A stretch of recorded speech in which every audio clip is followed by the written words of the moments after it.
Welcome to Go Get It. Today we are going to see transaction management in DBMS.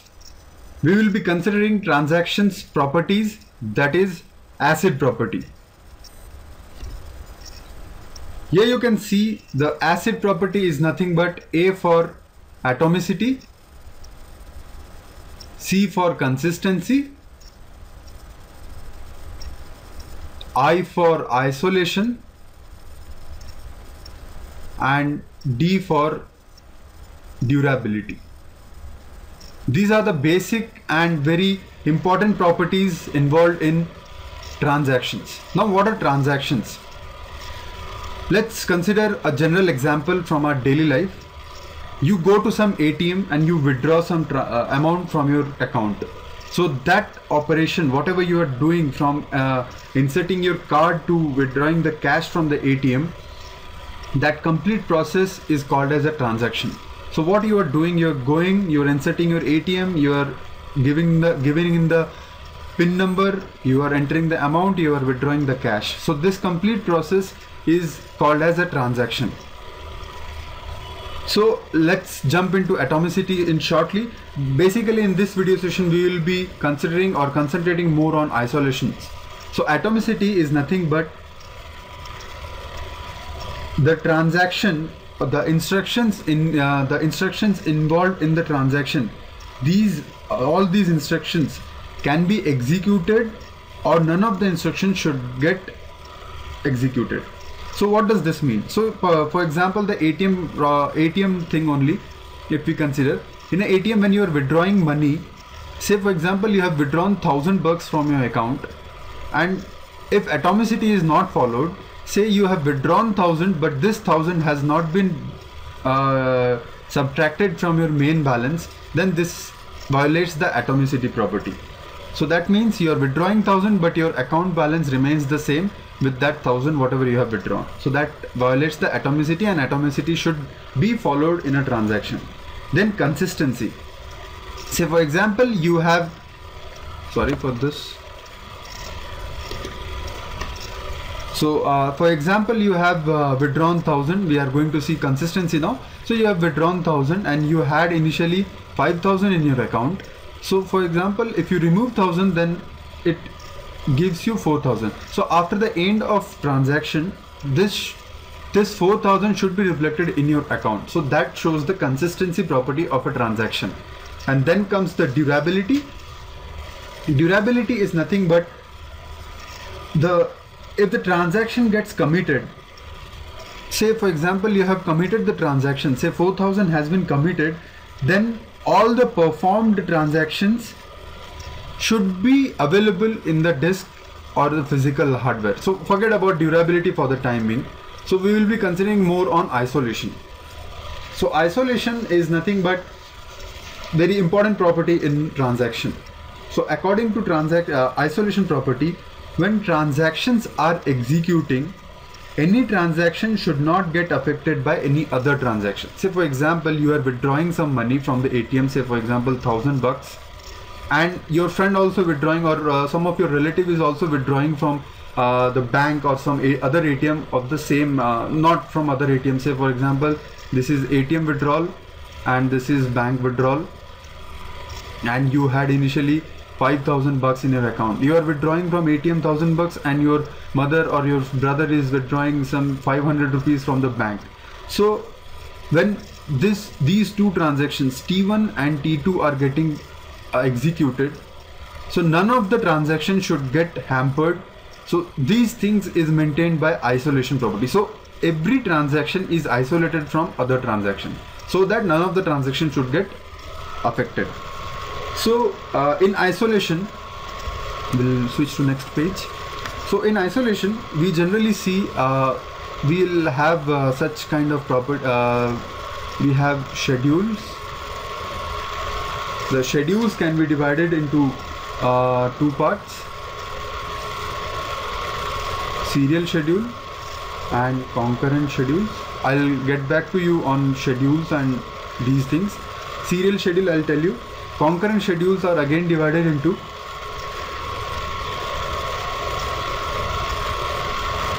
serializable schedule and non-serializable schedule. Serializable schedules are again divided into two parts: conflict serializable and view serializable. So this is the basic things we are going to follow in schedules. So in isolation property. So what is schedule? Schedule is nothing but elementary steps or elementary instructions of some set of transactions. Say for example, you are performing some transactions T1 and T2. So this makes one schedule. Some instructions from this makes complete one schedule. Likewise, there are certain set of transactions make schedules. So schedules again divided into serial schedule and concurrent schedule. Now serial schedule. What is serial schedule? Say for example, you have T1 and T2. Say here some operation is there, read of X, and here read of X. You are performing some operations, say X is equals to X plus 10, and here you are performing X is equals to X plus 20. So these two instructions are there in transaction 1 and transaction 2. So what does this serial schedule means? Serial schedule means the transaction T2 will be executed followed by T1. So we can write it as in the form of this way: T1 and T2. R of X. R of X is nothing but read of X. X is some variable we have considered. Next instruction is X plus 10.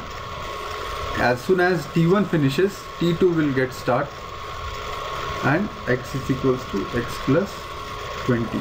So this is nothing but a serial schedule where T1 execution, as soon as T1 finishes its execution, T2 will start. Similarly, concurrent execution. So this schedule you can see here, S1, is nothing but a concurrent schedule. Here T1 is performing Rx, and then the control has been switched or preempted, and it has been given to transaction T2 to read the Rx, and then X is T1 is again preempted, and the control has been given to transaction T1 and then T2. So likewise, the operations performed preemptively, that kind of schedules are called as concurrent schedules. So I hope the schedules definition is clear to you. So the next part, what we are going to see, basically the concurrent schedule, because serial schedule is simple and clear. Now concurrent schedules. So concurrent schedules are again they basically they create more problems in concurrent schedules. They generate your conflicting operations.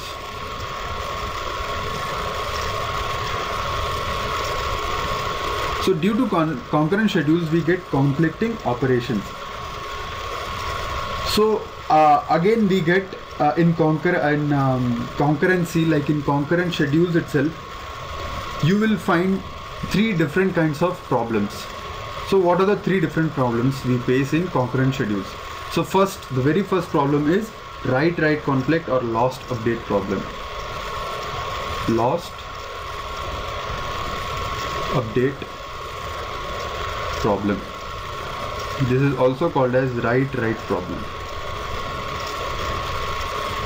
So for this, we will consider one schedule with transaction T1 and transaction T2.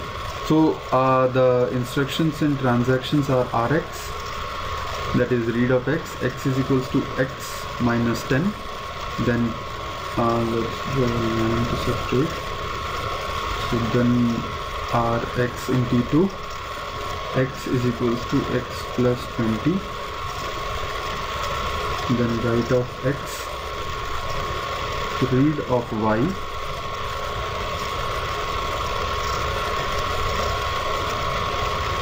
So you can see the instructions performed. Then we have Y equals to Y plus 10 Y, and then commit.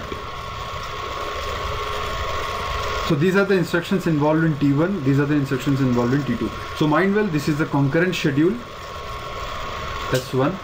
So this concurrent schedule, now let's consider the initial values of x is equals to 50 and y is also 50. So according to the transaction T1, what it is doing first, it is doing, say for example, first of all we'll perform T1 and T2 in the form in serial manner. So what happens, we need to do a serializable schedules here. So a concurrent schedule is a said to be a serializable schedule if and only if the result of concurrent schedule is equivalent to one of the possible serial schedule. So this in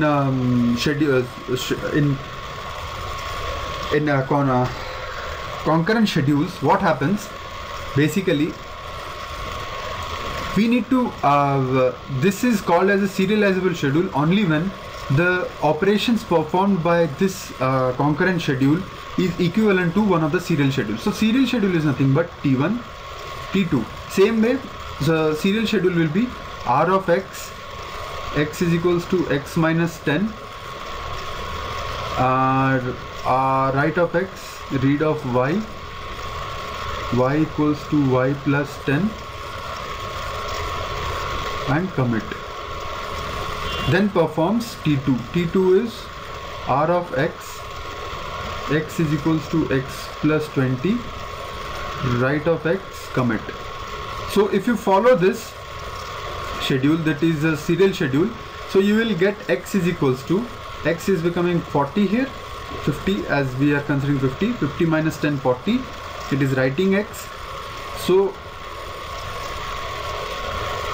x is 40 in case of T1, and then y is becoming 60 as y 50 plus 10 60, and it is committed. Now transaction T2 executes, it reads x is equals to 40, it will make 40 as 60 and it will write. So finally after this serial schedule we will get x is equals to 60 and y equals to 60. So this is the result of serial schedule. Now we need to check whether this concurrent schedule is equivalent to this serial schedule. That means equivalent means whatever results is produced by T1 and T2 following a serial schedule, the same kind of result should be produced by the same concurrent schedule. So we'll see here, read of x, x equals to x minus 10. So we'll consider the graph or the status of the variables here. X is now, as per T1, is 50 minus 10, that is 40. Now T2 reads x.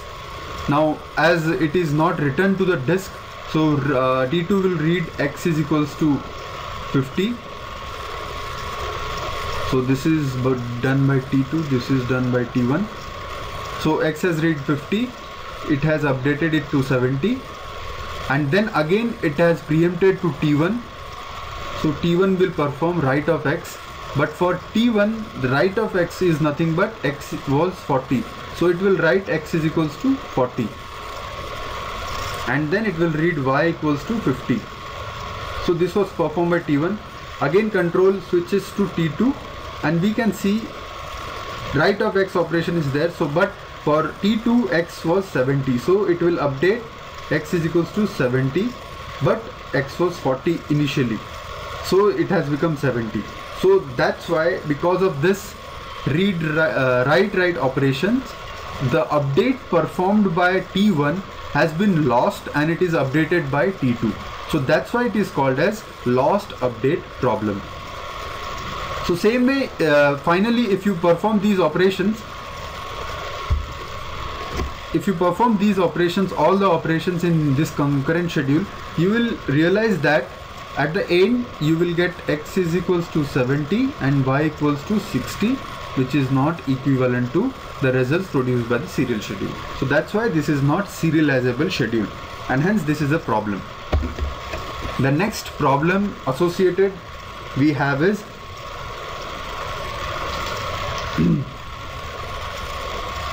dirty read problem. So let's see what is dirty read problem. Dirty read problem is also called as write read problem.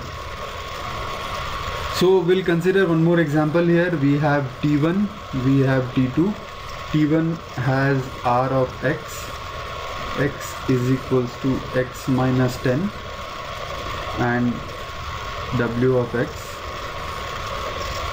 Then T2 performs R of x is equals to x plus 10 W of x and commit, and here R1 rollbacks. So from here you can deduce that dirty read problem. So what is happening, say for example x was 50 again and y was 50. Oh sorry, here no y, so x was 50 initially. So what has happened, x has been updated to 40 and it has been written to disk. So T2 has read x as 40, it has make it as 50 and it will commit. So what has, and after that this transaction performed by the instructions performed by the T1 has been rolled back. So rolled back means switch back to the old state. So what does this mean? It means that whatever update was performed by x on by T1 on x was read by T2, but ultimately the update performed was rolled back and hence the results produced by T2 is wrong. So I hope you are going with me. So rollback is nothing but it has again reduced got back his operations. That means this x is equals to x minus 10 and writing to the disk has been rolled back, and the operations performed by T2 on 40, which was initially 50, was wrong. If you see, if this rollback operation was not performed, or say for example x would have read x is equals to 50, so the final output of x would have been 60. So instead of 60 it is producing 50, all because of T1 transaction. So that is nothing but dirty read problem. Whatever read was performed by T2 was overridden or was rolled back by T1. So that's why it is called as dirty read problem, and this is occurring due to this write read conflict operations. So that's why it is called as write read problem also, or dirty read problem. So next and the last problem faced in concurrent schedules is unrepeated read problem.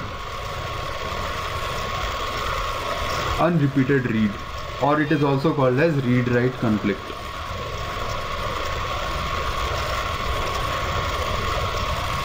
Say we have transaction T1, transaction T2, R of x is equals to x plus 10